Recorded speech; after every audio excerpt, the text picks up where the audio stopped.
Sagalee kana dhaggeeffadhaa.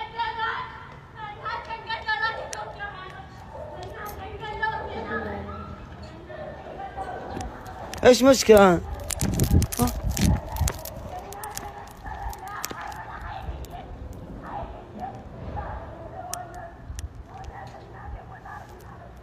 سالفة احسبه والله احسبه كلبة ثريه.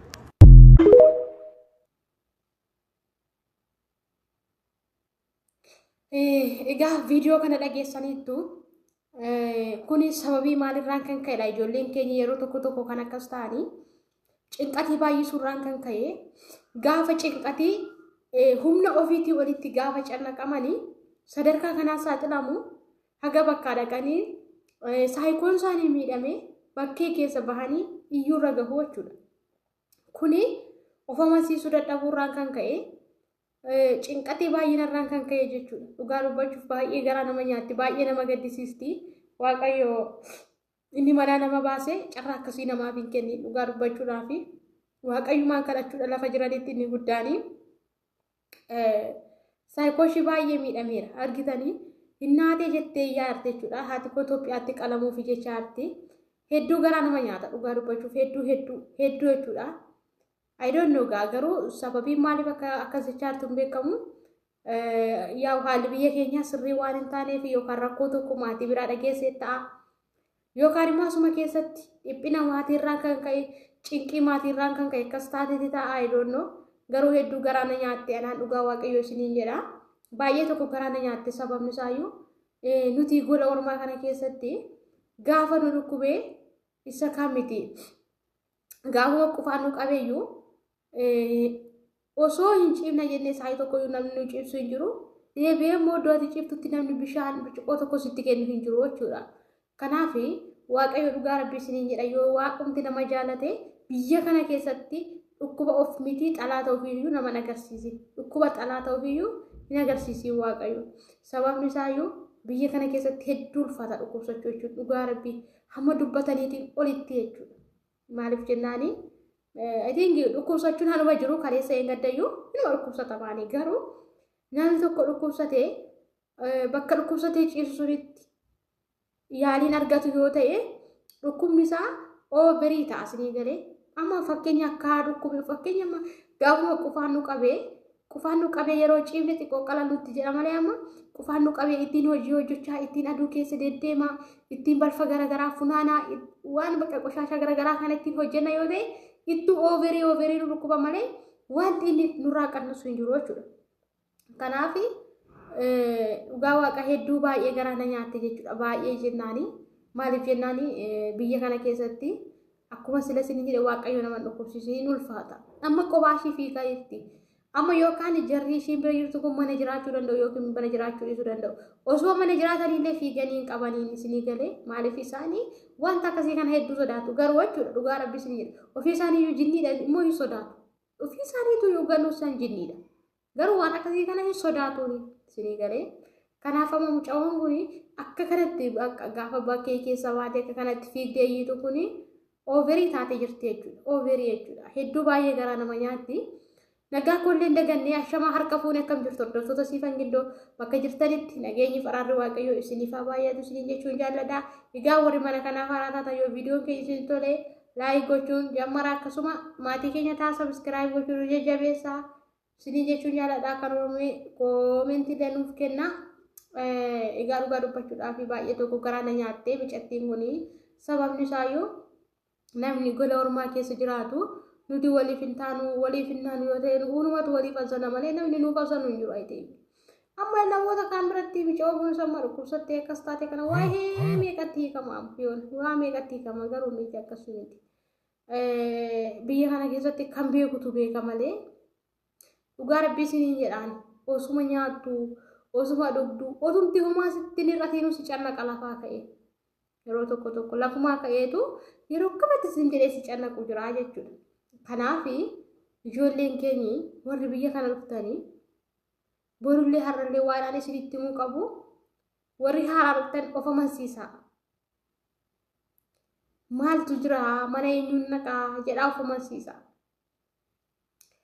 warri immoo dhuftanii asirtanis immoo fi cannaqiina yeroo guutti haa guuttu jireenya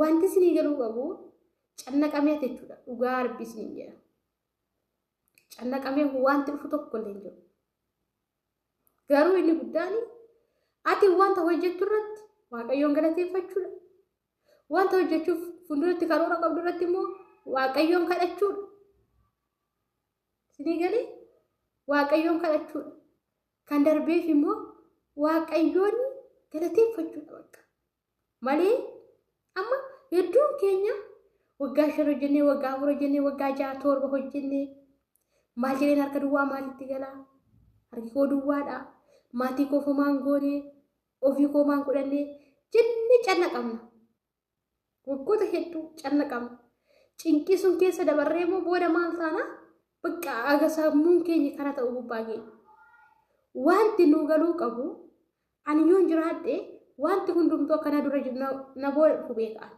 isinii galee fayyaa yoo qabaanne wanti hundumtuu hin dhufa kanaafuu wanta barbaade osoo ta'ee jireenya keessan keessatti cinqamina hin cinqamina maatii keessaniifis hin cinqamina dhala keessaniifis hin cinqamina sababni isaayyuu ati maatii kee bira yoo jiraatte rakkoon tokko yoo dhufe oolchuu hin dandeessu beeki akkasuma dhala kee bira soo jiraatte rakkoon tokko dhufe tasuma oolchuu hin dandeessu beeki galee oolchuu hin dandeessu kanaaf yeroo hundumallee taanaani waaqayyoon kadhachuu qabna maatii keenyas yoo ta'e waaqatti kenninee deemuu qabna dhala keenyas yoo ta'e waaqatti kenninee deemuu qabna bakka malee ergaas geenye yoo cannaqamne ergaas geenye yoo boonye yoo dhiphanne tirfi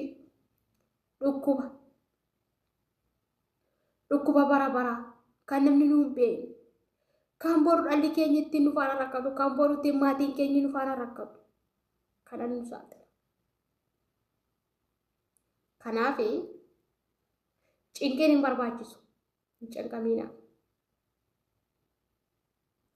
canqamiina dhugaa waaqayyo isiniin jedhan wanti barbaade haa ta'u hin canqamiina bakka warri hojjetattanis warri kanaa hojjetattanis warri hojjetattanii isuma hojjetattanitti isin gahee bakka waggaa 6 waggaa 7 magola ormaan taa'ina waaqayyo ko yeroo tokko kan nuti beekuu qabnu biyya kana dhuftee karaa biyya kana hojjettee milkoofta yoo siin jedhe waaqayyo xiqqoomatu hojjettetu eebbifame si milkeessa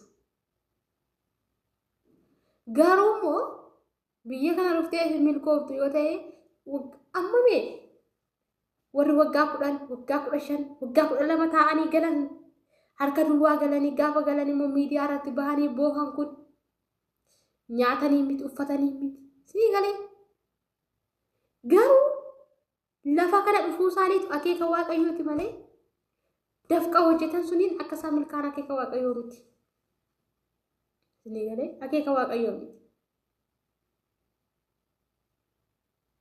kanaafi waaqayyo yoo lafa kamittu hin milkooftu iddoon kun lafa milkaa'insa keenyaati iddoon kun lafa milkaa'insa keeti jedhee waaqayyo olii si murteesse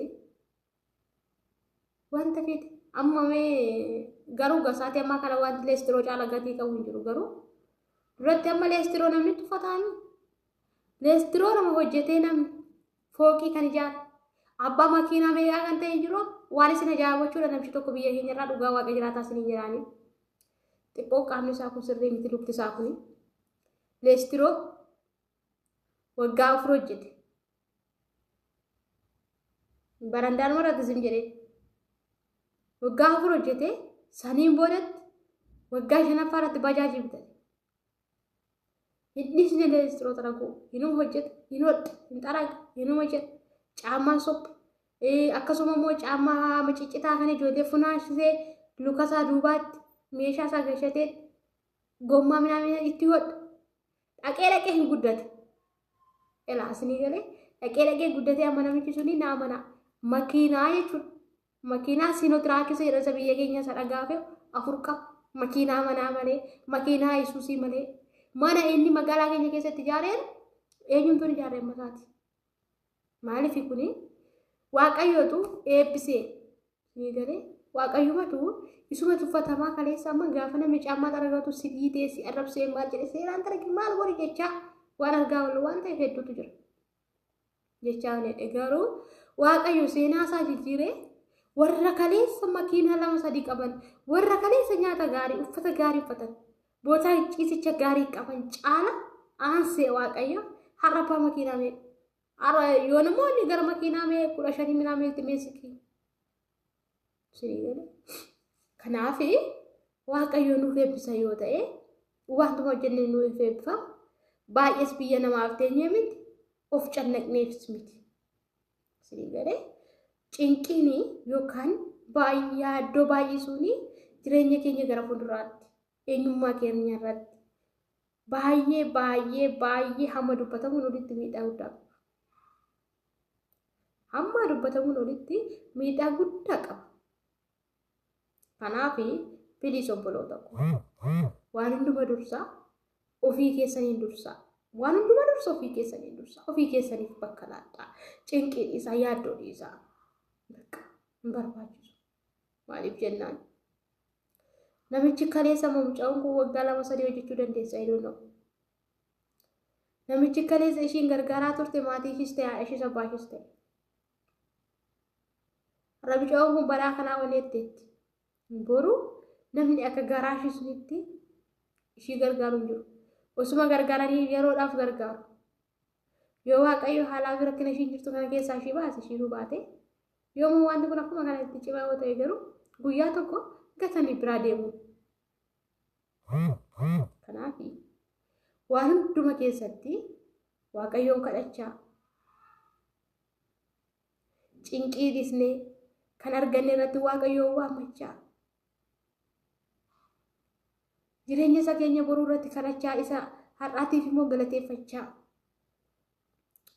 yoo akkatti jiraanne malee yoo cinqamne amma mee ciimne waa meeqa yaabbannee waa meeqa buuna asiin jenna mirgaan jenna bitaan jenna yoo akkana jennu immoo karaa biraa immoo qaawwaa argina karaa sun immoo achiin argina bakka dhaqee jireenyi keenya hundumtuu burjaajaa hin jira odduma hunda garuu miti yaaduu dhiisuu miti osoo hin taane yaaduun jireenya kee boruuf akka ati milkooftu isa garuu immoo bakka already namni tokko fakkeenyaa waan tokko qabatee namni yeroo hunduma waasuu yaadu jira amala namootaa keessa namni immoo waan tokko itti dhufee eci yaada ishiitti jedhee bira darbuu jira eci yaada ishiitti jettee yoo bira dabartes rakkoodha sa'aatii 24 yoo yaades rakkoodha parsentii 50 akkasitti murteessuudha malee haga jireenya keenya irratti akkasitti dhiibbaa fidutti adeemuu hin qabu. Kanaaf obboloota koo waan hojjetan kam keessattuu wanta gootan kam keessattuu dursaa waaqayyoo irratti kadhadhaa. Waaqayyo immoo biyya keenya illee nagaa godhee unuun illee nagaa godhee warra addunyaa kana jiran mara warra hojjetanii dafqaan bulan hundum waaqayyo fayyaa godhee akka kaleessa waaqayyo fayyaa manaa nu baasetti fayyaa maatii keenyatti nu adeemsu ammas. Kanaaf obboloota koo jabaadhaa waaqayyoon kadhadhaa waaqayyoon haa kadhan walii keenya cinqatii fi yaaddoo keessa haa baanu isiniin jechuun jaalladha. Hamma dhuma viidiyoo kootti waan dhaggeeffataniif galatoomaa isiniin jechuun jaalladha. Egaa turtii gaarii naa qabaadhaa. Galatoomaa.